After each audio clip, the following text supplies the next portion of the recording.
اور ان لوگوں کی طرح نہ ہونا جو متفرق ہو گئے اور احکام بین آنے کے بعد ایک دوسرے سے خلاف و اختلاف کرنے لگے۔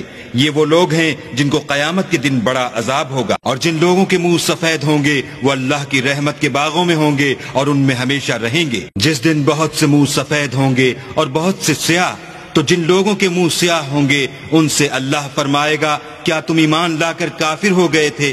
سو اب اس کفر کے بدلے عذاب کے مزے چکھو۔ یہ اللہ کی آیتیں ہیں جو ہم تم کو صحت کے ساتھ پڑھ کر سناتے ہیں، اور اللہ اہل عالم پر ظلم نہیں کرنا چاہتا۔ اور جو کچھ آسمانوں میں اور جو کچھ زمین میں ہے سب اللہ ہی کا ہے، اور سب کاموں کا رجوع اور انجام اللہ ہی کی طرف ہے۔ مومنو، جتنی امتیں یعنی قوتیں لوگوں میں پیدا ہوئیں، تم ان سب سے بہتر ہو کہ نیک کام کرنے کو کہتے ہو اور برے کاموں سے منع کرتے ہو، اور اللہ پر ایمان رکھتے ہو۔